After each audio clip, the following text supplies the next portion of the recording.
The ASI Best Sommelier in the World contest is the toughest and the most prestigious sommelier competition. Each national association selects a candidate, and the current continental champion are also entitled to participate. Any one of you can enter if you're prepared to study and work to win your national selection. And I hope this tutorial video will help you and inspire you to take part.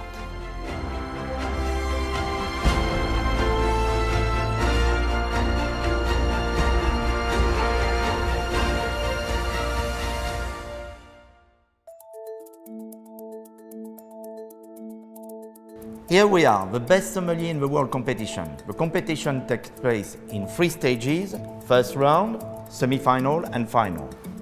This is the first test of the first round.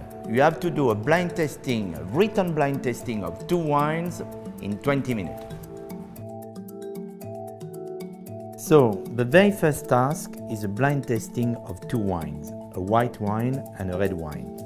And here what the judges are looking for is a description, a well-documented description of the appearance, the nose and the palate of the wine, and of course that the candidate gives a great conclusion in terms of food and wine combination, in terms of capability to age of the wine, temperature of service, and so on, if the wine needs to be decanted or not. And of course, identification of the wine as closely as possible. Grape, country, region, vintage. And all that will be used by the judges to give a mark. They have 20 minutes, 10 minutes per wine. The candidate needs to write very well, but the judges are capable to read their answer, and that's very important because sometimes under stress, the candidate can write very quickly, and then it's very difficult for the judge to read the answer, so very, very important. In an exercise like that, it's very important that the candidate avoid to go off track. The good candidates have a great methodology, so for each wine they start by the same way in order not to avoid. Sometimes a candidate can avoid for one wine to refer to the acidity, to the alcohol, to the tannin if it's a red wine and so on. So if you forget to mention one of these aspects, then of course you're missing some point. We are not expecting someone to give us the name of the chateau or the estate, but we are looking for if it's what type of grape or if it's a blend of grape.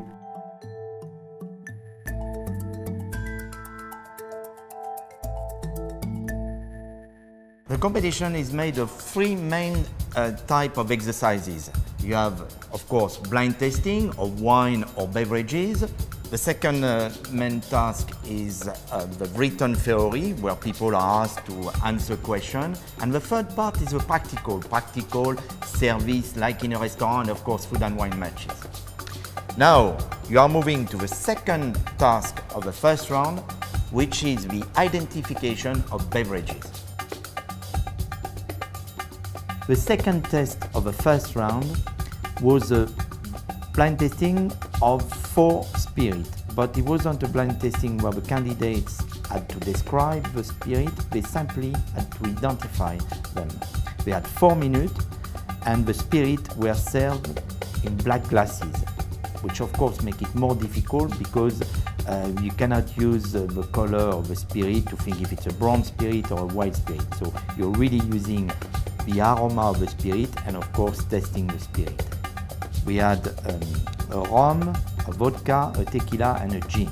So what we were looking for here, no description, but of course accurate identification of the type of product and maybe the main component of the product, the base element. So on the blind testing identification of spirit, let's not forget we are at the first round.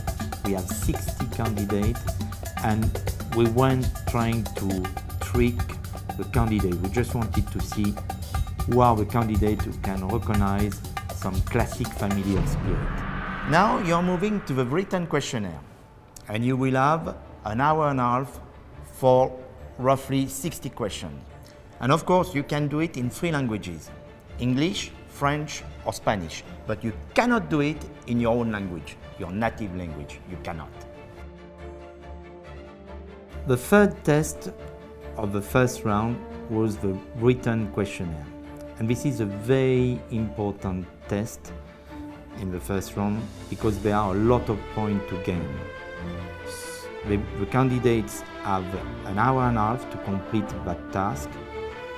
There are a lot of questions, 60 questions, but even many questions at sub-questions. There will be questions on viticulture, winemaking, obviously grape synonym. There would be map, where the candidate will have to position certain region. They would be asked to name certain estate, maybe give a second wine of famous chateau in Bordeaux. They will have to, of course, say if certain spirit where they come from and what is the base of the spirit. Also some cocktail, give a recipe of some cocktail. They will have also to give the country of certain beer, question on coffee, chocolate, sake. So a lot of variation within the question, a lot of technical aspect, a wide knowledge is expected from the candidate. And I think that the candidate need to be very organized. They need to not spend too much time on just one question because they could find themselves running out of time. It's a long questionnaire, an hour and a half is enough time but not too much time, so they really need to be focused. This is where they can really make a big difference. But let me tell you, no one, if you do 70%, you've done extremely well because it's such a vast questionnaire and it's impossible to know everything. So, very difficult test. But again, a lot of very talented candidates in this competition and many of the favorites did extremely well. Now, when the copy are collected and the judges start marking, of course it's going to take a long time. You can very quickly, the judges will see which of the candidates have done a lot of work, are well prepared, because the top candidate will be very consistent. And if the questionnaire is 30 or 40 pages, then almost in every page, the good candidate will have answered quite a lot of the question correctly. It's a very, very important test for the people who hope to carry on to the semi-final. You are moving on to the last test of the first round. This is a very short and challenging exercise. You might find yourself in a very unexpected situation. So be careful and best of luck. So this is a practical test of the first round. Candidates come one by one. They have a table of 2 to serve a bottle of champagne. They have on the service table a vase with several bottles of champagne within the vase, but only one is the real champagne they've been asked to serve. So the first thing is to identify correctly the champagne that the host has requested. They have, of course, all they need to serve the champagne, glasses, a small plate to put the cork, different tray, a guéridon. And so, as you can see here, Arvid is first putting the glasses of champagne on the table, collecting some glasses, and that was a trap we had left on the table some glasses who had previously contained some champagne or some wine, so they went clean. Here you see Arvid, who has presented the bottle to the host, opening his champagne. A lot of elegance been done. Now he's going to test the champagne, turn away from the two customers, and take the little plate, show the cork, and he's going to pour a little amount for the host to test the champagne. And you can see very quick, Arvid is already to the guest of the host, serving the champagne and finishing with the host. So it's been done very quickly, very properly. The bottle has been, the right champagne has been served. The dirty glasses have been eliminated. So all what we were looking for has been achieved.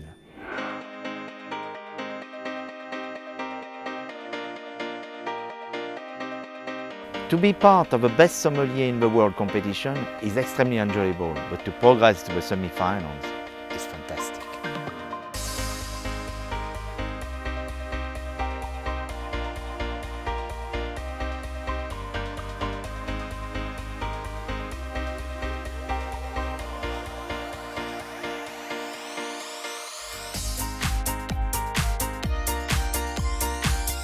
To take part in the semi-final, you need to be one of the top 15 candidates of the first round. The points are accumulated from the written questionnaire, the written blind testing, and the service test. For a semi-final, you will be tested on service, general knowledge, and blind testing, but the level of difficulty will rise dramatically. For the first test of a semi-final, you will have to identify 6 beverages in a written test. Best of luck. The beverages were a beer, a cider, a sake, an aquavit, pisco, and a whiskey. Again, the beverages were served in black glasses. It was a written test, and the candidate had 3 minutes, and for each beverages, 5 points were awarded. They don't have time to describe, so we are looking for, they can find the family, the type of product is where they are going to get the mark. All the tasks of the competition are prepared by the technical committee, and only the members of the technical committee know about the task. Great care is taken that no information could leak outside, as of course that could advantage a candidate. Now, you are going to do the second test of the semi-final, the written questionnaire. So we ask them some questions we require more thinking, capable to develop, explain certain technique in the vineyard, in the winery, also some food and wine combination and so on. So really the job of a sommelier. There are also some questions within this questionnaire which are classic questions for sommelier competition about region, about different products. It's a slightly different type of questionnaire, and of course the level of question more difficult than in the first round.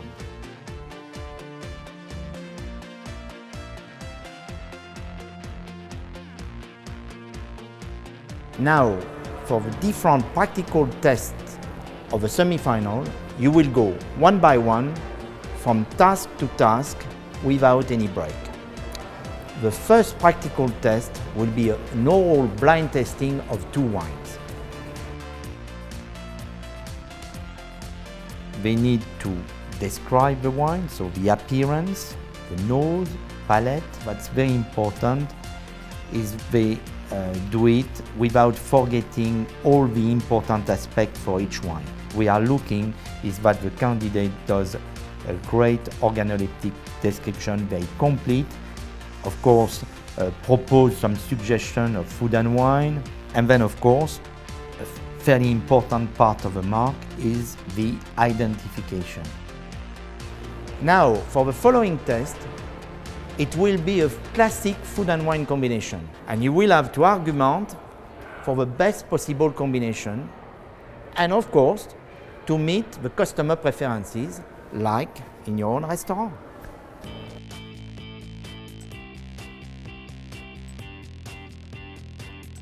We were expecting that most candidates would say the white wine, but it didn't matter. Whatever wine the candidates select, we had the second part of the task was to say, actually, my guest would like the other wine. Because what we wanted to see is, like in a restaurant, the sommelier is sometimes confronted with customers who don't always have very classic taste.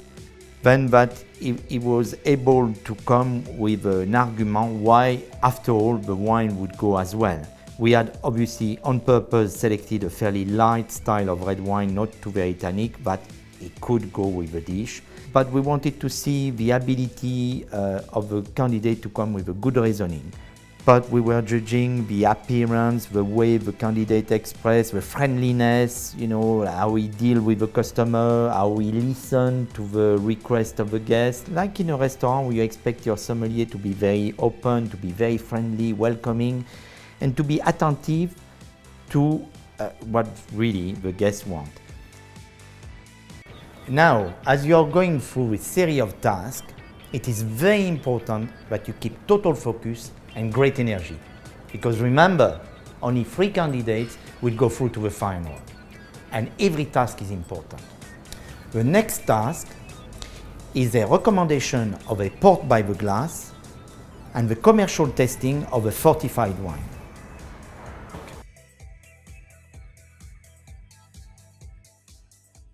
We had something, again, a bit different, but we are always trying to reproduce restaurant situations. So what we were looking for is, of course, the flexibility of the sommelier. And in a case like that, maybe the sommelier, of course, want to please his customer, is going to open one port.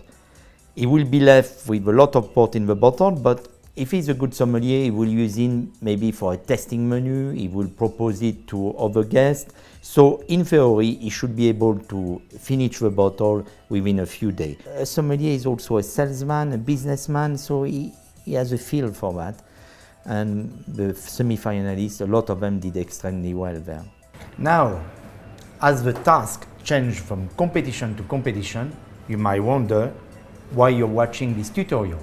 Well, I can tell you, as a past candidate, we never know enough.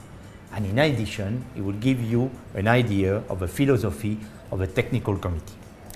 The next task is a commercial wine testing. By telling the candidate to serve the fortified wine in the best possible way, we were expecting them to test the fortified wine, say a few words of description, to serve it in the right glass, and to give to the guests some melon and some blue cheese. And if the sommelier, the candidate, and some candidate did exactly that, then of course they were scoring a lot of points. In addition, of course, like for every service task, we expect manners, friendliness, politeness, being quick, without rushing the customer, but to be very efficient, very organized, checking that the glasses are clean, and so on and so on. So we wanted to see the whole. So in fact, this task was very difficult because it was testing each candidate on many points. For this ultimate test of a semi-final, we've introduced a new type of exercise. So you will be asked to show your ability as an organizer of event, but also your skill as a marketer. An international club of wine lovers arrive in Mendoza next Saturday. It's their first time in Argentina. They are 30 people, men and women, aged around 40. I heard they have already talked with several restaurants for an evening about wine from Argentina. We must have them here. I count on you to make an appealing proposal. You have 5 minutes for this task. What we were expecting from the sommelier is to be imaginative, but to be also very business-minded, so which means that they were thinking of a budget. And when we saw Paz there, Paz really thought of a business. He thought of maybe getting a bit of sponsoring from a winery in order to reduce the cost, but make it attractive for the guest and also good event financially for the restaurant. So we were judging the business skill of the sommelier, which is very important. It's not just a question of being, capable to serve a bottle well. It's also capable to think ahead and to be capable to organize like a head sommelier should be. For the final, each candidate draw a number, and this number will determine the order he or she will compete in the final. During the performance of one finalist, the other two finalists are kept in total isolation. They cannot see or they cannot hear what's happened on stage. For these two candidates, there are very special moments, and each candidate has his own way to prepare and concentrate before they are called on stage. The final usually takes place in a theater. The stage is set up like a restaurant with different tables, and at each table there is a different task.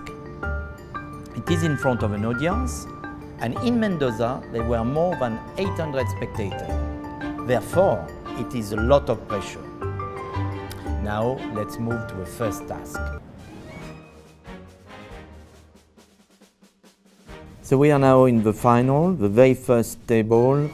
The candidate will start to serve aperitif, and in that table there were a few challenges, I would say. First, they were asked to serve a bottle of champagne extra brut, and they had at their disposal in the Basque a few bottles, but none of them were clearly written extra brut on the label. So they had to find at the back on the label the amount of dosage, and one of them, Grand Vintage, was in fact an extra brut because he had not too much dosage. So they needed to explain that to the guest. So what really it meant that of all the bottles were on the service station, the sommelier had to be very careful, look at the label, and then show to the host the bottle and explain that even though it wasn't written extra brut, it was an extra brut. Voilà. And in that instance, you can see Julie Dupuis, extremely professional, has very carefully look at the back label, explain to the host. Also, at that table, so service of a bottle of champagne, as mentioned, but an extra difficulty, one of the guests didn't drink champagne, but in fact wanted a martini cocktail. You can see in that Julie asked for permission to try the champagne. She's trying the champagne, and having opened the bottle of champagne, she now can prepare. But she hasn't served the champagne, which is good, because now she's going to prepare the martini cocktail. We expect a sommelier. A sommelier is not like he's not a bartender, but he should know cocktail, and at least the classic, you know, Negroni, obviously Martini, and so on, Margherita, quite a few classic, maybe 30, 50 classic, and be able to do them. A bit like a chef, might not be the greatest pastry chef in the world, but a good chef should know about pastry. Well, I think a good sommelier should know about the bar, should know the main product, of course, and should know how to do cocktail. It's a very interesting thing. So you can see here we have the demonstration of Julie, who is preparing the martini cocktail. Martini cocktail is stirred, not shaken. However, often it's wise to ask the guest if they want their martini stirred or shaken, because you know James Bond likes them shaken, so time is a bit confusing. So she's preparing the martini cocktail. Martini cocktail made with gin, but also a lot of people like it with vodka, so should be asked, would you like your martini cocktail with gin or vodka? And also, in terms of garnish, often the martini cocktail be with a lemon twist or an olive, and really it's professional to ask, would you like it with a twist or with an olive? So she's stirring preparing. She had put some ice in the cocktail glass to keep it cool, and now throw away the ice and pour the cocktail. Going to put the garnish. Extremely well organized, but as you will notice, very professional. She doesn't serve the cocktail yet because one of the guests is a lady, and this lady is having champagne. So she's going to make the host test the champagne. Voilà. The host telling her that the champagne is in perfect condition. She can now serve the lady. Voilà. The other guest who is having champagne is going to have his glass filled. Voilà. And so professional, so professional. She doesn't serve the host yet because his guest is having a cocktail. So she's now serving the cocktail she had prepared, so no wait. Perfect.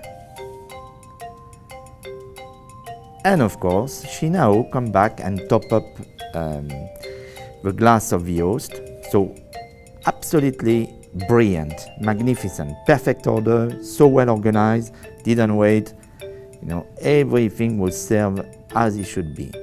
And she's now asking them a few details. She's done all the essential, everything in the right order to perfection. She's now talking to this table. As you can see, that was absolutely a textbook performance from Julie. Right order, right glasses, superb organization, brilliantly executed.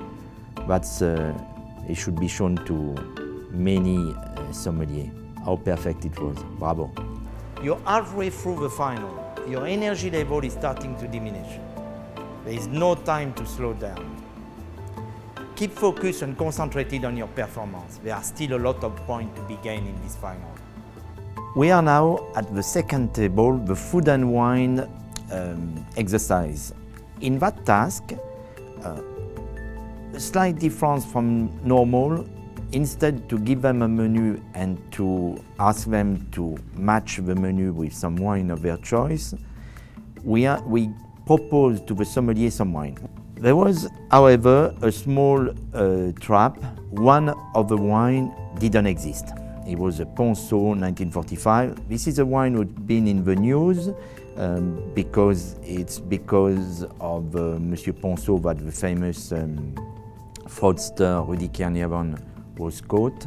And so a lot of wine magazine, website had spoken about it in the last 2 or 3 years, so we were expecting the sommeliers to know about it. That was a question. 6 wine, one is a fake wine, and we asked the sommelier to do a food and wine combination. The judges were expecting, of course, as you would want, a very professional sommelier who would describe the wine very well, would know about these wine because they are all iconic wine, would match the wine in, first of all, decide the order of the wine in terms of, their lightness, their body, and so on. So to try to think the best possible order of the wine, and then find some interesting dishes to match each wine. And if you want to do some extra, then why not? You might get extra mark or you might not, but you won't waste mark by proposing some ideas. So in that case, he suggests a champagne. The worst thing could happen is the judges say, no, thank you, we want to go to the wine straight away. He wouldn't have lost any mark anyway. So to be imaginative, but the important thing, of course, is to do what you require first, which is, make sure within 6 minutes you've found a great menu, great order, and also alluded to the fact that one of the wine wasn't a real wine. And that's certainly not as easy as it looks, but Arvid did very well. A sommelier must know not just about food and wine, but also about coffee. Let's watch our next task. Just after the food and wine, we also had a small task concerning coffee. And the idea was for them to suggest coffee and also to combine the coffee with either a spirit or liquor, because of course that's one of the job of a sommelier at the end of the meal, to suggest tea, coffee, and also digestive. So really that was a short task, but complementary to the task of food and wine. And the sommelier did very well on that task. For each task, every detail, every word, every move the candidate makes is analyzed by the judges. Now let's watch the table with the service of wine. Now we move to the table for the service of wine. It was quite a difficult table because there were 6 people at this table.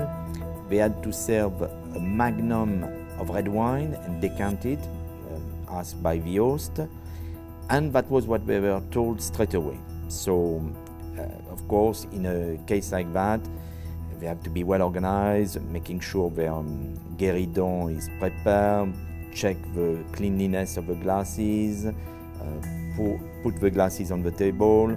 And because in that instance the magnum was standing up, they didn't have to use a basket, because if they use the basket, we mean that they are going to put the bottle horizontal and disturb the sediment. So they needed to tell the host and start. But in that task, there was a little trick.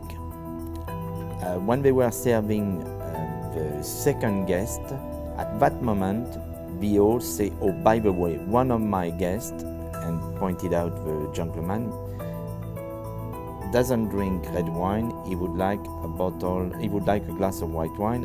And on the service table there was a box bottle, so classic bottle from the Franken region.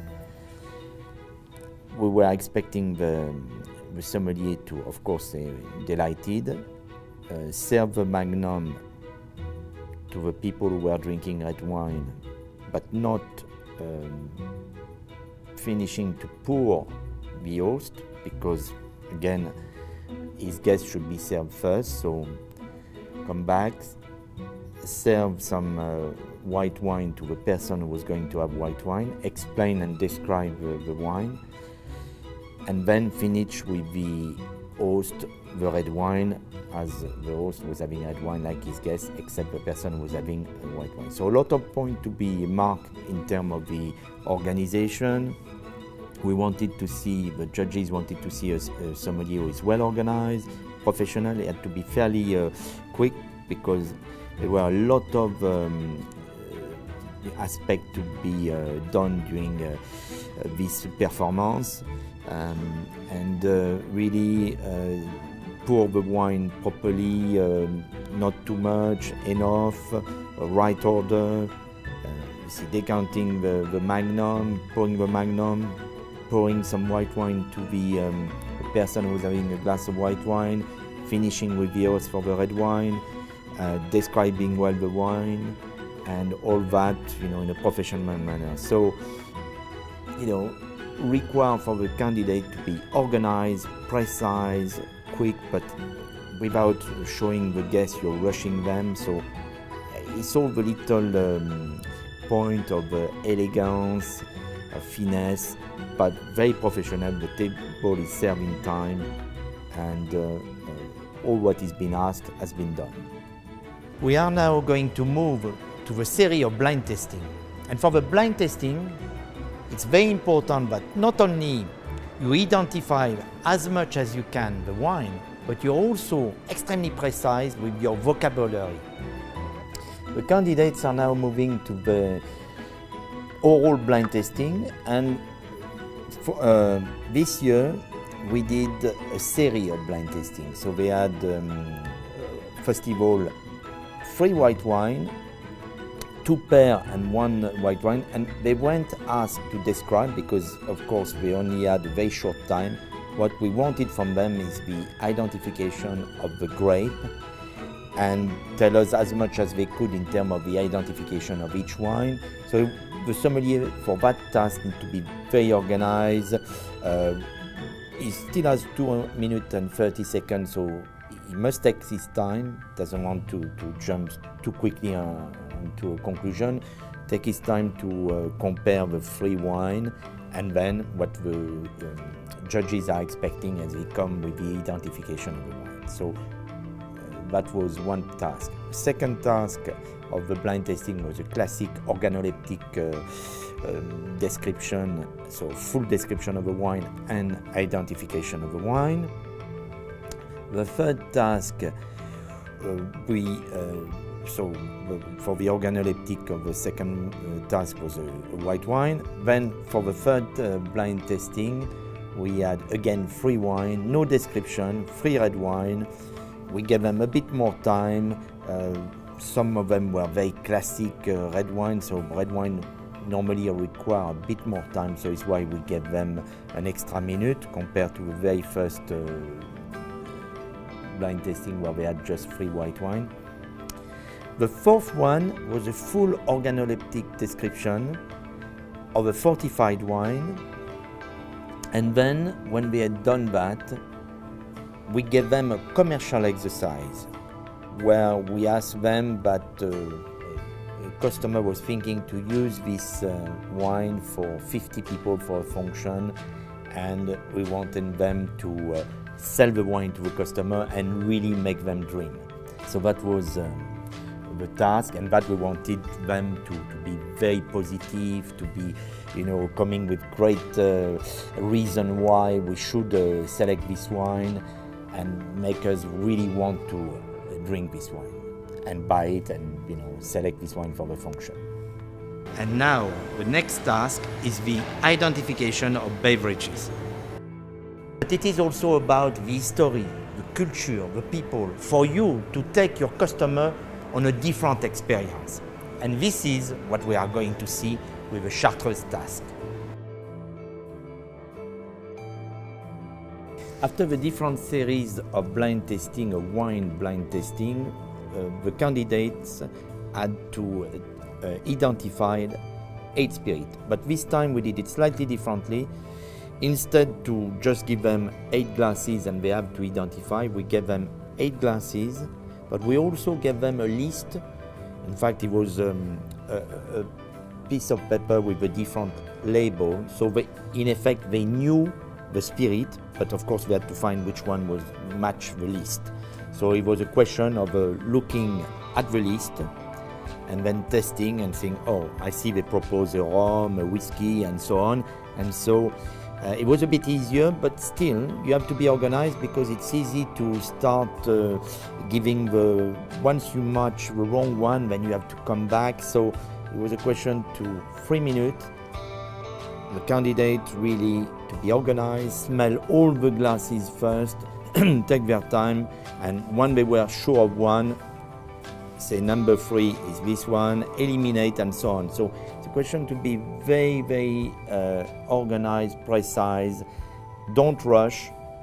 Look at the labels, and of course some were relatively straightforward because different colors of spirit. Nevertheless, not as easy as it looks, but I think the candidates did a great performance.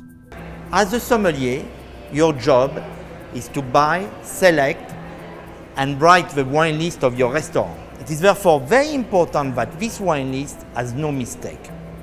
This is what we are going to see in the next task.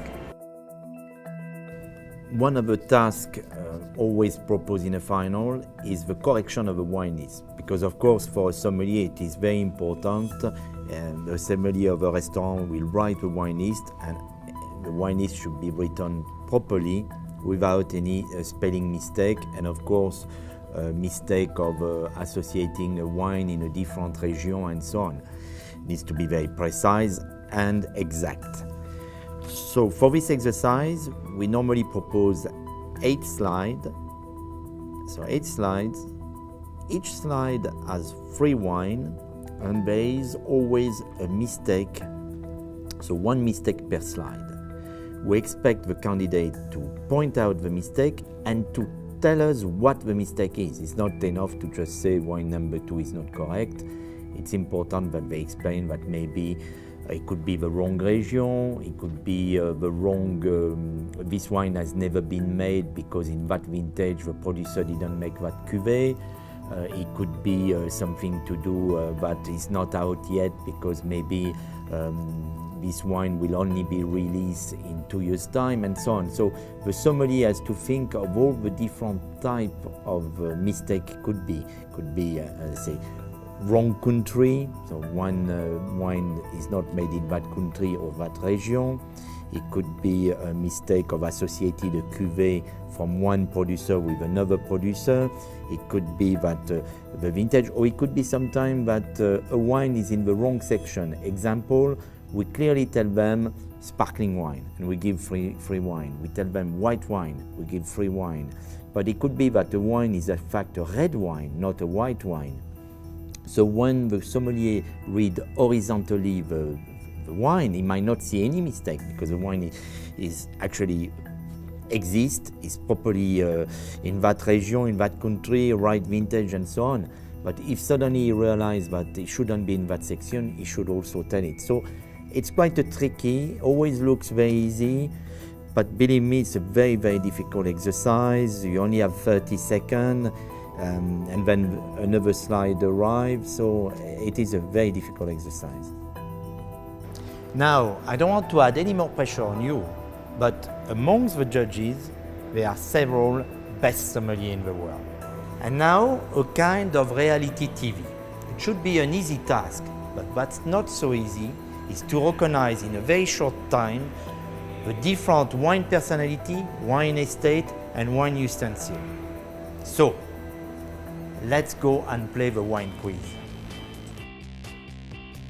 So now we arrive to almost the end of the competition, and the last 2 tasks of the competition we try to make them very public, friendly, so there's a bit of interaction. And what we do, we get the 3 candidates, the 3 finalists together. They are not close to each other, separated. We give them something to write, but it's very important that the audience participate. So there will be 10 pictures and showed on screen. The sommelier, the 3 sommelier, there is some small screen on the stage. They can watch that. They don't have to turn and watch the big screen. So they can also see what is proposed. And it will be a picture of a wine personality, a wine estate, a wine instrument. And we experiment, they have 15 seconds, so it's time. They cannot write before the start of the picture. The picture is shown, they have 15 seconds to write the name of the personality, of the estate, of the instrument. When we say stop, they must stop writing, so only 15 seconds and they then must turn their board and show what they've written to the audience. One of the judges come and mark what has been written, so to see if they got it right or got it wrong. And then when the candidates are ready, we move to the next pictures and so on and so on. It's very fun, the audience can play, and for the candidate, well, you know, they have to be again, look for a few seconds and quickly write, because once we say stop, they cannot write anymore. So if they know what is on the picture but they didn't have the time to write, then they lose the mark. So what we tend normally to put is some very famous iconic estate who are very recognizable because, you know, they are some of the most famous, so the special look of the winery, personality, like we see people like Michel Roland, Jancis Robinson, whoever, great winemakers. We try to choose people who are known all over the world, of course. You cannot put a personality who would be known only in one country, so you need to be people who have an international aura. We also try to put sometimes a sommelier. So a sommelier, maybe, of course, not a sommelier who is during the competition like one of the best sommeliers in the world. So maybe we choose somebody who hasn't come or somebody. And then, so it's important that the people who are going to be world champion, they know the famous iconic winery, the famous wine personality, and also sometimes some very strange wine instrument. So it's a bit of fun, but under the aspect of fun, very serious nevertheless.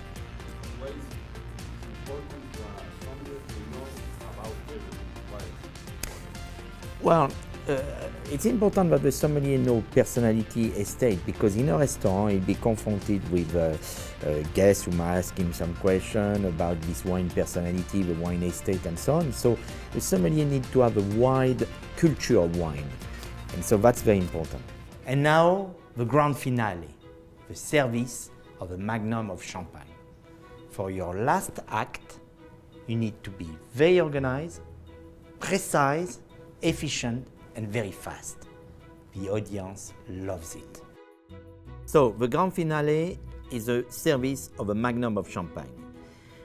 We give them a time, 7 minutes, and we tell them they have to pour 15 glasses.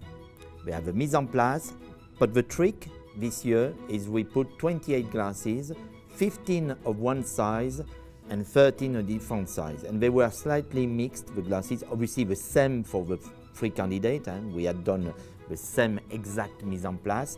So the finalists had to find the 15 right glasses, which is already one of the tasks.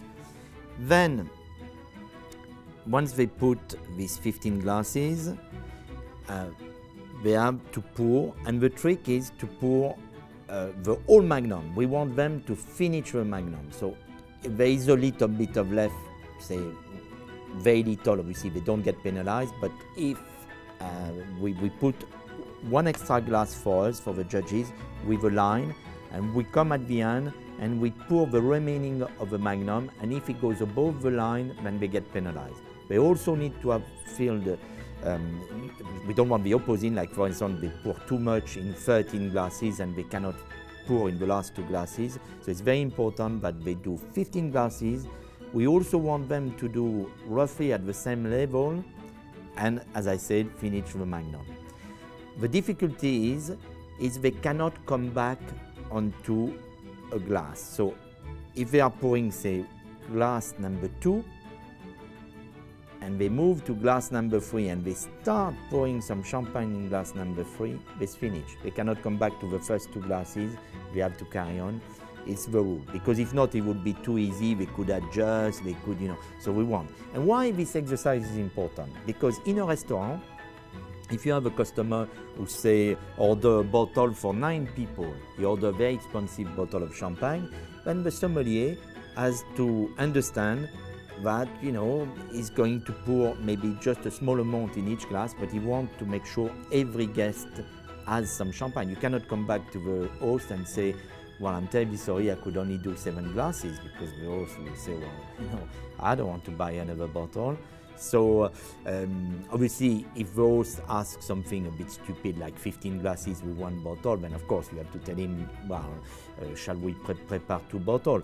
But in a restaurant, the sommelier is there too. And sometimes you have to understand that maybe the guests just want a very small amount because they want to celebrate something. It's just, so it's why this exercise is important. So we want to see the finalists to be well organized, to respect the fact that each guest should have roughly the same amount, the magnum should be finished, and all that in time. And of course, it's a bit of a show for the audience, and at the end, we ask the sommelier normally, once the competition is finished, that's not part of the competition, but to come and give some champagne to the audience. So, one little advice, if you're in the audience, always sit at the front, because you might get a glass of champagne.